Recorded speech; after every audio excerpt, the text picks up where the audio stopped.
3.000 anomali data di server pusat. Terus, ada operasi penggabungan wajah secara digital buat ngelabuin kecerdasan buatan, dan perangkat komunikasi dua arah yang ditanam sebegitu dalamnya di saluran telinga. Sampai butuh dokter spesialis THT ya untuk mengeluarkannya. Bener banget. Sampai butuh intervensi dokter spesialis THT buat mengekstraksinya. Maksud saya, ini bukan skenario peretasan dari novel fiksi ilmiah fiksi gitu loh. Ini adalah realitas di hari pertama ujian UTBK Strip SNBT 2026. Ya, yang baru banget kejadian hari Selasa kemarin itu ya. Betul. Jadi, selamat datang di sesi bedah kasus kita kali ini. Kita akan membongkar laporan dari Newsline Spotlight di saluran YouTube Metro TV mengenai seleksi nasional masuk perguruan tinggi negeri. Dan buat Anda yang mendengarkan ini, Anda mungkin berpikir, ujian masuk kampus tuh, ya cuma soal pensil 2B dan lembar jawaban. Padahal sudah jauh dari itu. Sangat jauh. Apa yang akan kita bahas hari ini kayaknya bakal sepenuhnya ngubah cara Anda melihat infrastruktur pendidikan kita. Karena saya pribadi jujur, sangat terkejut pas baca laporan ini. Iya, saya rasa wajar kalau terkejut, karena realitas di lapangan memang sudah bergeser jauh dari apa yang kita bayangkan mungkin 1 dekade lalu. Laporan ini tuh menggarisbawahi kalau kecurangan akademik sudah berevolusi. Bukan sekedar nyontek lihat kertas teman lagi ya? Bukan sama sekali. Ini bukan lagi kenakalan remaja yang nggak terorganisir. Ini sudah jadi sebuah operasi asimetris yang melibatkan teknologi spionase dan pastinya eksploitasi celah keamanan sistemik. Angka 3.000 data anomali itu sendiri kan? Angka yang masif loh itu. Sangat masif. Itu indikator yang jelas kalau kita nggak sedang melihat letupan insiden acak. Ini sebuah serangan terkoordinasi berskala industrial. Nah, oke, mari kita bedah ini. 3.000 data anomali di hari pertama ujian. Coba kita letakkan ini dalam konteks dulu ya.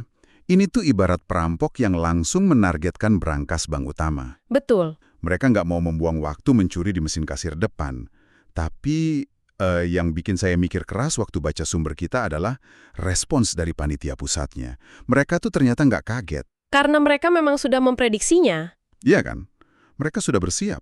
Pengawasan paling ketat tuh difokuskan secara eksklusif pada program studi kedokteran dan kedokteran gigi. Dan alasannya, menurut laporan itu, pada tahun lalu, hampir 99% dari seluruh kecurangan nasional terkonsentrasi di 2 program studi tersebut. 99% ya.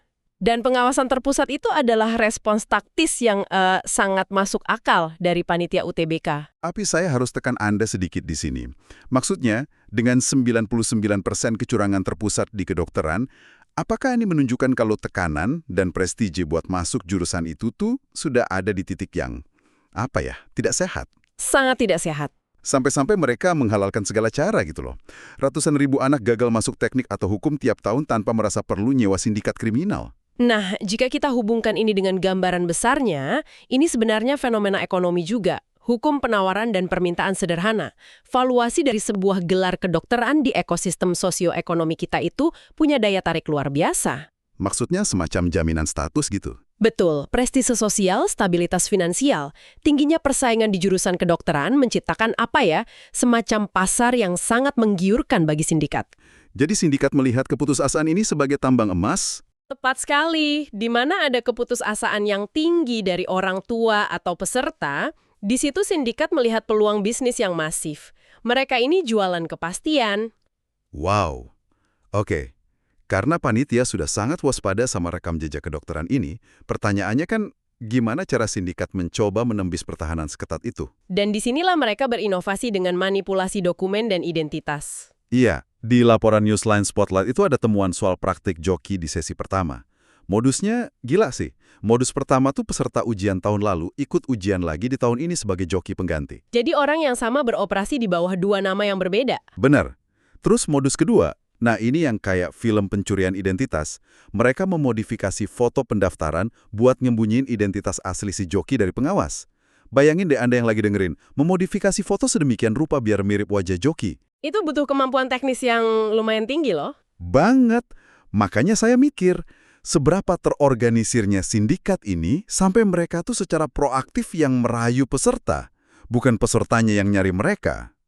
Yang memukau di sini adalah perubahan pergeseran pelakunya. Kita bukan lagi bicara soal siswa malas yang bawa contekan, ini adalah campur tangan pihak ketiga. Sindikatnya itu ya? Ya, sindikat yang beroperasi layaknya sebuah korporasi ilegal. Mereka ini lengkap loh, punya sistem pemasaran buat merayu klien, dan punya divisi produksi untuk membuat dokumen palsu. Jadi sistem perwakilannya tuh udah kayak telemarketing gitu ya? Halo Ibu, mau anak masuk ke dokteran? Kurang lebih begitu pendekatannya. Mereka menganalisis data, mencari target potensial yang mungkin secara akademik agak kurang tapi punya kemampuan finansial yang kuat. Wah, mengerikan sih itu. Nah, di sini bagian yang benar-benar menarik buat saya. Setelah kita bahas manipulasi foto, kan sistem akhirnya mendeteksi 3.000-an anomali tadi tuh. Berarti ada yang gagal tembus verifikasi digital. Betul, sistem biometrik panitia berhasil memblokir sebagian besar upaya itu. Terus, kalau joki gagal masuk, pesertanya sendiri yang harus datang fisik kan? Iya, peserta asli mau tidak mau harus duduk di kursi ujian. Dan ini membawa kita ke insiden di kampus Undip Universitas Diponegoro Semarang. Laporan TV tersebut bilang kalau pengawas nangkap peserta yang pakai alat bantu dengar di dalam telinga. Tapi bukan sembarang alat bantu dengar. Jauh banget dari itu. Laporan itu menyamakannya dengan alat mata-mata di film-film. Alatnya tuh ditanam dan diselubungi sebegitu dalamnya ke dalam kuping. Sampai sangat sulit kelihatan dari luar. Iya, saking ekstrimnya, pengawas aja nggak berani nyabut. Buat ngelepasin alat itu, pesertanya harus dibawa ke dokter THT. Dokter bedah loh. Spesialis telinga hidung tenggorokan, betul. Saya tuh sampai mikir, ini bukan lagi ujian masuk kampus. Ini udah kayak adegan Mission Impossible. Memang tingkat niatnya udah di luar nalar. Gila kan? Maksud saya, masukin benda asing ke dalam telinga sampai harus diekstraksi medis. Resiko fisiknya tuh sangat nyata. Gendang telinga bisa robek loh. Seberapa jauh sih batas wajar yang berani dilewati demi sebuah kursi di universitas? Ini memunculkan satu pertanyaan penting. Dan menurut saya ada ironi yang sangat kelam di sini. Ironi gimana maksudnya? Coba perhatikan. Kecurangan ini sudah tidak lagi memedulikan keselamatan fisik dasar si peserta itu sendiri. Orang tua dan peserta bersedia mengambil resiko cacat pendengaran permanen demi masuk kedokteran. Demi jadi dokter tapi malah masuk rumah sakit duluan ya? Betul sekali. Dan di sisi lain, penggunaan teknologi tingkat tinggi ini, karena alat sekecil itu biasanya berbasis induksi magnetik, gak ada kabel sama sekali. Jadi benar-benar bersih ya kelihatannya? Sangat bersih. Ini menunjukkan bahwa sindikat punya modal dan akses ke peralatan canggih. Ini menggarisbawahi bahwa panitia UTBK itu tidak sedang berhadapan dengan sekumpulan remaja. Tapi entitas kriminal terstruktur. Tepat, entitas dengan pendanaan besar dan spesialis teknis. Jadi apa makna dari semua ini? Kita sudah muter-muter bahas dari 3.000-an anomali data, terus wajah yang digabung pakai software, sampai spionase ala film pakai perangkat yang butuh intervensi medis. Ujian UTBK tahun 2026 ini ternyata berubah jadi medan pertempuran pengawasan tingkat tinggi. Ya, dan maknanya adalah ekosistem pendidikan kita sedang disusupi oleh sindikat komersial yang mengeksploitasi keputusasaan peserta dengan cara yang sangat berbahaya. Sistem seleksi kita sedang diuji bukan hanya dari segi keadilan, tapi dari segi keamanan nasional berskala kecil. Bener banget. Dan untuk Anda yang mendengarkan, ada satu bayangan yang ingin saya tinggalkan untuk Anda renungkan. Apa itu? Melihat bahwa 99% fokus kecurangan ini ngincar program studi kedokteran dan kedokteran gigi, terus pesertanya ini berani pakai alat yang butuh dokter spesialis THT buat ngeluarinnya. Coba Anda bayangkan, jika panitia tidak menangkap mereka hari ini, apa jadinya ketika para pelanggan joki dan pengguna alat mata-mata ini berhasil lulus? Lulus dan kelak menjadi dokter sungguhan. Tepat. Gimana jadinya kalau mereka kelak menjadi dokter bedah yang menangani nyawa kita di ruang operasi?